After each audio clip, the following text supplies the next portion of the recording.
June 26 నుండి ఆషాఢ మాసం ప్రారంభమవుతుంది. ఈ ఆషాఢ మాసంలో వారాహి అమ్మవారిని పూజిస్తారు. వారాహిదేవిని పూజిస్తే మీ కుటుంబానికి అష్టైశ్వర్యాలు వరిస్తాయి. ఆషాఢ మాసంలో వారాహి నవరాత్రులను జరుపుకుంటారు. ఈ నెల 26 నుండి జూలై 4వ తేదీ వరకు ఆషాఢ నవరాత్రులు రాబోతున్నాయి.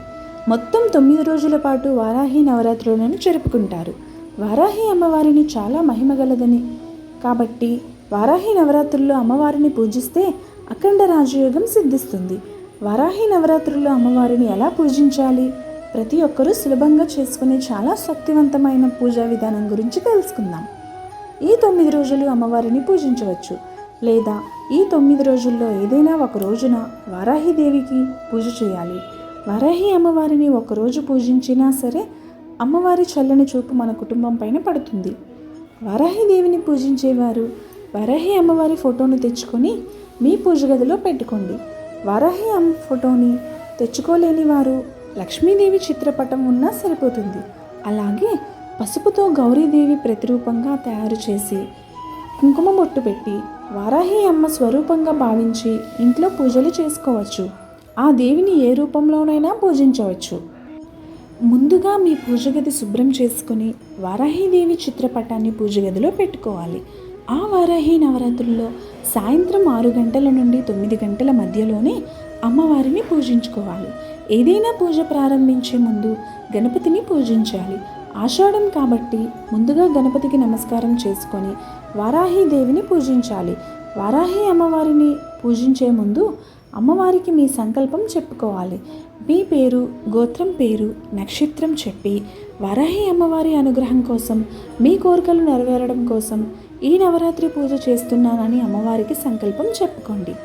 ఇంట్లో వారాహిదేవిని పూజించాలంటే ఆడవాళ్ళు తలస్నానం చేసి ఇల్లంతా శుభ్రం చేసుకోవాలి. ఈ వారాహి నవరాత్రుల్లో తప్పనిసరిగా నీటిలో కొంచెం ఉప్పు వేసి శుభ్రం చేసుకొని ఇల్లంతా పసుపు నీళ్లు చల్లుకోవాలి. అలాగే ఇంటి గడపలకు తప్పకుండా పసుపు రాసి కుంకుమ బొట్లు పెట్టుకోవాలి. ఇంటి గుమ్మం ముందు ఖచ్చితంగా ముగ్గు ఉండాలి. ఈ వారాహి నవరాత్రుల్లో కలకల్లాడుతున్న గుమ్మాన్ని చూసి అమ్మవారు మీ ఇంట్లోకి అడుగు పెడుతుంది. ఈ నవరాత్రులు అమ్మవారిని పూజించేవారు పూజ గదిని శుభ్రం చేసుకొని దేవుని పటాలను కుంకుమ బొట్లు పెట్టి పూలతో అలంకరించుకోవాలి. పూజ గదిలో ఒక చిన్న ముగ్గు వేసి ఇంట్లో పూజ చేసుకోవాలి. ముఖ్యంగా వారాహి అమ్మవారిని ఎరుపు రంగు పుష్పాలతో పూజించాలి. వారాహి అమ్మవారికి ఎరుపు రంగు అంటే చాలా ఇష్టం కాబట్టి అమ్మవారిని పూజించే స్త్రీలు ఎరుపు రంగు వస్త్రాలను ధరించి ఎరుపు రంగు పుష్పాలతో అమ్మవారిని అలంకరించుకోండి. వారాహిదేవికి నిండుగా అలంకరించుకొని వారాహిదేవికి తాంబూలం సమర్పించి అమ్మవారి ముందు ఒక ధూపం వెలిగించండి. దీపం ప్రమిదకు కుంకుమ బొట్లు పెట్టి నువ్వుల నూనెతో కానీ ఆవు నెయ్యితో కానీ దీపారాధన చేయండి. ఇక అమ్మవారి పూజలో నైవేద్యంగా దానిమ్మ పండ్లను నివేదించవచ్చు. మీకున్న స్తోమతను బట్టి ఎన్ని నైవేద్యాలైనా అమ్మవారికి సమర్పించుకోవచ్చు. ముఖ్యంగా అమ్మవారి పూజలో బెల్లం పానకం మాత్రం తప్పనిసరిగా ఉండాలి. బెల్లం అంటే అమ్మవారికి చాలా ప్రీతికరమైనది కాబట్టి బెల్లం పానకాన్ని అమ్మవారికి నివేదిస్తే అమ్మవారు ఎంతో సంతోషించి మీ ఇంటిపై కనకవర్షాన్ని కురిపిస్తుంది. ఇక అమ్మవారిని పూజించే సమయంలో ఒక శక్తివంతమైన వారాహి మంత్రాన్ని చదివితే మీ పూజకు రెట్టింపు పుణ్య ఫలితం లభిస్తుంది. అలాగే వారాహిదేవిని పూజించేటప్పుడు పూజ గదిలో తప్పనిసరిగా ఒక రాగి చెంబుని పెట్టుకోవాలి. రాగి చెంబు నిండుగా నీళ్లు పోసి మీ పూజ గదిలో పెట్టుకోండి. ఈ నవరాత్రులు పూర్తయ్యే వరకు ఈ 9 రోజులు రాగి చెంబులో ఉన్న నీటిని మారుస్తూ ఉండాలి. అదేవిధంగా వారాహి అమ్మవారి పూజలో అమ్మవారికి ఒక జాకెట్ ముక్కను కానీ ఒక చీరను కానీ సమర్పించండి. అమ్మవారికి పెట్టిన ఈ చీరను మీరు కట్టుకోవచ్చు, లేదంటే ఎవరైనా ముత్తైదువును పిలిచి అమ్మవారి స్వరూపంగా భావించి వారికి తాంబూలం సమర్పించి ఆ వస్త్రాన్ని ఇవ్వచ్చు. చివరగా అమ్మవారికి హారతి సమర్పించి నమస్కారం చేసుకొని మీ మనసులోని కోరికలను అలాగే మీకున్న కష్టాలన్నీ అమ్మవారికి చెప్పుకొని 5 ప్రదక్షిణాలు చేసి పూజను ముగించుకోవచ్చు. ఇక అమ్మవారికి తప్పనిసరిగా ధూపం వేయాలి. అమ్మవారి పూజలో ధూపం చాలా ముఖ్యమైనది. అలాగే ఎన్ని పూజలు చేసినా మీ కష్టాలు తీరడం లేదని బాధపడేవారు ఈ వారాహి నవరాత్రుల్లో తప్పనిసరిగా చాలా శక్తివంతమైన అమ్మవారి బీజా మంత్రాన్ని చదవండి. మీ జీవితంలో అద్భుతాలు జరుగుతాయి. ఏదో ఒక రూపంలో మీ సమస్యలకు పరిష్కారం దొరుకుతుంది.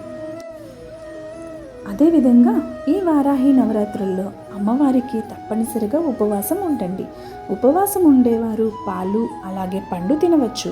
వారాహి అమ్మవారిని చాలా నిష్ఠగా పూజించాలి. మీకు ఎన్ని సమస్యలు ఉన్నా సరే ఈ వారాహి నవరాత్రుల్లో ఒక్కసారి వారాహి అమ్మవారిని పూజించండి. మీ సమస్యలన్నీ వెంటనే తీరిపోతాయి. ఈ 9 రోజులు భార్యాభర్తలు బ్రహ్మచర్యం పాటించాలి. అలాగే మాంసాహారానికి దూరంగా ఉండాలి. మధ్యాహ్న సమయంలో పొరపాటున కూడా నిద్రపోకూడదు. ఈ వారాహి నవరాత్రుల్లో 9 రోజుల పాటు అమ్మవారిని పూజించలేని వారు ప్రతిరోజు ఉదయం స్నానం చేసి పూజ గదిలో ఒక దీపం వెలిగించి వారాహి అమ్మవారిని మనస్ఫూర్తిగా వేడుకోండి. ఈ వారాహి నవరాత్రులు పూర్తయిన తరువాత అమ్మవారి చిత్రపటాన్ని ఏం చేయాలనే సందేహం రావచ్చు. వారాహి అమ్మవారి ఫోటోను మీ పూజ గదిలో పెట్టుకోవచ్చు, లేదా మీ దగ్గరలో ఉన్న ఏదైనా నదిలో అమ్మవారి పటాన్ని నిమజ్జనం చేయండి. ఈ విధంగా ఈ వారాహి నవరాత్రుల్లో అమ్మవారిని పూజిస్తే కష్టాలన్నీ తీరిపోయి కోరుకున్న కోరికలు వెంటనే నెరవేరుతాయి.